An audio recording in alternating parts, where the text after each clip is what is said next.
بسم الله الرحمن الرحيم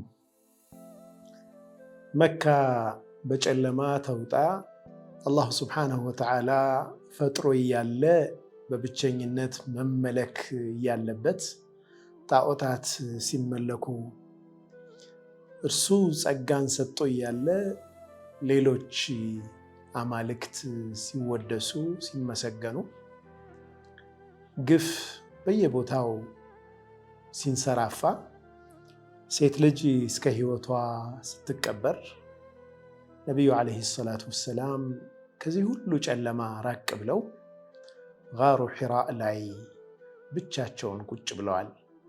ያስተነትናሉ። ቁረይሾች ያሉበት ዲን ባጢል እንደሆነ ያውቃሉ፣ ይሰማቸዋል። አንድም ቀን ለነኚህ ጣዖታት ሰግደው አያውቁም ነብዩ ሰለላሁ ዐለይሂ ወሰለም። ታዲያ ከዕለታት በአንዱ ወሕይ ወረደ። ኢቅራእ ተባሉ።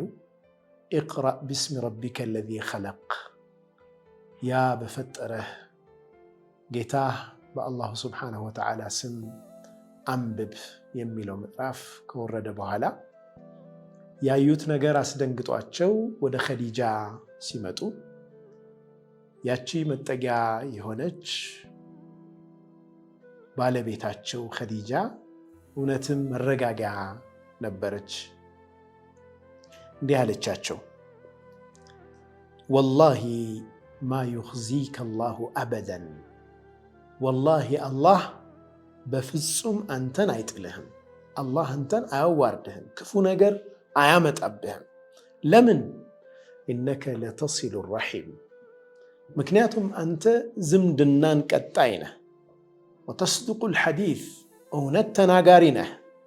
ወተሕሚሉ ልከል፣ መከራን ተሸካሚ ነህ። የሌሎችን ሰዎች ችግር የምትሸከም የምትጋራ ሰው ነህ። ወተክሲቡ ልማዕዱም፣ የሌለውን ሰው የምትረዳ የሌለህንም ትንሽም ነገር ያለችህን እሷንም የምታግዝ ሰው ነህ። ወቱቅሪ ضይፍ፣ እንግዳን የምታስተናግድ ሰው ነህ። ወቱዒኑ ዐላ ነዋኢብ ልሐቅ፣ በችግር በመከራ ጊዜ ችግረኛ የሆነንም ሰው በእውነት ላይ አጋዥ ሆንክ ሰው ነህ። ይህንን ካለቻቸው በኋላ ነቢዩን ሰለላሁ ዐለይሂ ወሰለም ወደ አጎቷ ወደ ወረቃ እብኑ ነውፈል ይዛቸው ትሄዳለች። ትሄድና እስኪ አንተ ሙሐመድ ያየኸውን ነገር ለአጎቴ ለወረቃ ንገረው ትላቸዋለች። ወረቃ እብኑ ነውፈል የአህለል ኪታብ የነሳራ መጽሐፍ ሊቅ ናቸው። ብዙ ነገር ያነበቡ ናቸው። የአንቢያዎችን ታሪክ ያውቃሉ። ምን አሉ? ይህ ወሕይ አንቢያዎች ጋር ይወርድ የነበረው ነው አንተ ላይ የመጣው፣ አብሽር አሏቸው።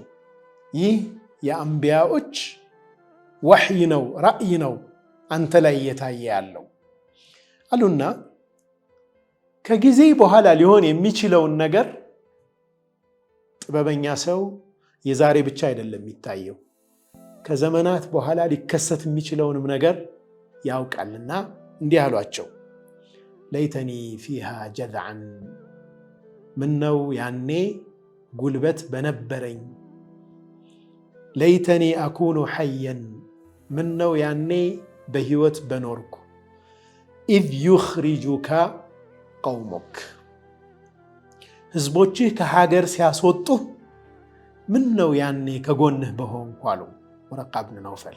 እድሜያቸው በጣም የገፋ አዛውንት ናቸው። ነቢዩ ዓለይሂ ሰላቱ ወሰላም በጣም በመደነቅ አወ ሙኽሪጅየሁም አሉ፣ በእርግጥ እኔን ከሀገር ያስወጡኛል እንዴ አሉ። ነዓም፣ አዎ፣ ለም የእቲ ረጁሉን ቢሚስሊ ማ ጅእተ ብሂ ኢላ ዑድያ፣ አዎ አንተ ያመጣኸው አይነት መልእክት ይዞ መጥቶ ጠላት ያልተኮነ የለም አሉ። ጠላት ይሆኑበታል። ያንተ አይነት መልእክት የያዘ ሰው፣ ሐቅ ላይ ያለ ሰው ጠላት ማፍራቱ አይቀርም፣ ጠላት አድርገውማ ይይዙሃል አሏቸው ወረቃ እብኑ ነውፈል። ረሱላችን ዓለይሂ ሰላቱ ወሰላም ከጊዜ በኋላ ወረቃ እብኑ ነውፈል ያሉት ሆነ። በእርግጥም ከሀገር ተሰደዱ። ብዙ መከራን አዩ ነቢዩ ዓለይሂ ሰላቱ ወሰላም። በዚህ ዘመን ሙስሊሞች በየቦታው መሳደድ ይበዛባቸዋል። ነቢዩ ሰለላሁ ዓለይሂ ወሰለም ከሀገራቸው የወጡት ያኔም ወረቃን ያስወጡኛል እንዴ ብለው ሲጠይቁ በውስጣቸው ያስቡ የነበረው ነገር አላሁ አዕለም፣ ምን አጥፍቼ ይመስላል? ምን አድርጊያቸው ይሆናል? ደም አፍስሻለሁ? የሰው ገንዘብ ዘርፌያለሁ? ምን አድርጊያቸው ነው የሚያስወጡኝ? የሚል መገረም ውስጥ ነበሩ ይመስላል። ዛሬም ሙስሊሞች ብዙ አይነት መከራ በየዓለሙ ሲደርስ ስናይ ምን አጥፍተው ነው ሙስሊሞች እንል ይሆናል። ሙስሊሞች ስላጠፉ አይደለም ይህ መከራ የሚደርስባቸው። የእውነት ሰዎች እውነት መያዛቸው ብቻ በቂ ነው። ሐሰት ላይ ያሉ ሰዎች ሊያጠፏቸው ይሞክራሉ፣ ብዙ መከራ ሊያደርሱባቸው ይሞክራሉ።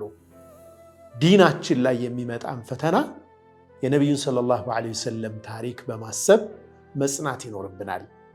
ነቢዩ ሰለላሁ ዐለይሂ ወሰለም ከሁሉም ሰው የላቀ ስብዕና ያላቸው ሆነው እያለ፣ ወሕይ የሚወርድላቸው ታላቅ ነቢይ ሆነው እያለ፣ የአላሁ ስብሓነሁ ወተዓላ ጥበቃ የማይለያቸው ሆነው እያለ ግን የአላህ ሱና ነውና ብዙ መከራን አሳልፈዋል፣ ብዙ ስቃይን አሳልፈዋል። በእውነት ላይ መጽናት እንጂ ሌላ አማራጭ የለንም።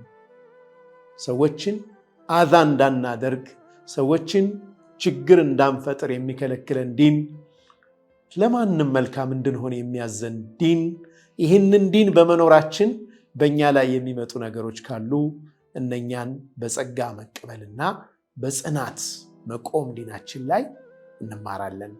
ነቢዩ ዓለይሂ ሰላቱ ወሰላም ታሪካቸው የሚያስተምረንም ይህንኑ ነው። በእያንዳንዱ ፈተና ውስጥ ነቢዩ ሰለላሁ ዐለይሂ ወሰለም ሐያት ውስጥ የምንማረው ነገር ይኖረናል።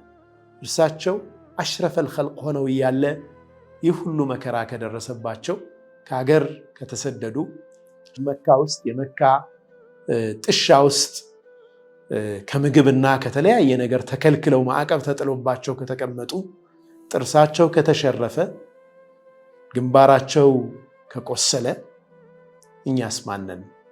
ነቢዩ ሰለላሁ ዐለይሂ ወሰለም ሐቅ ላይ በመሆናቸው የደረሰባቸው ፈተና እኛንም አነሰም በዛም ሊደርስብን ይችላል።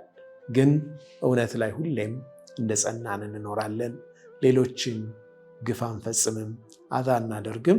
እኛ እውነት ላይ በመሆናችን የሚመጣውን ነገር ደግሞ በጸጋ ተቀብለን እቺ ዱንያ ኃላፊ ነችና መጪውን የአኽራን ጊዜ ተስፋ አድርገን እንኖራለን። ወሰለላሁ ወሰለም ወባረከ ዐላ ሰይድና ሙሐመድ ወዐላ አሊሂ ወሰሕቢሂ ወሰለም።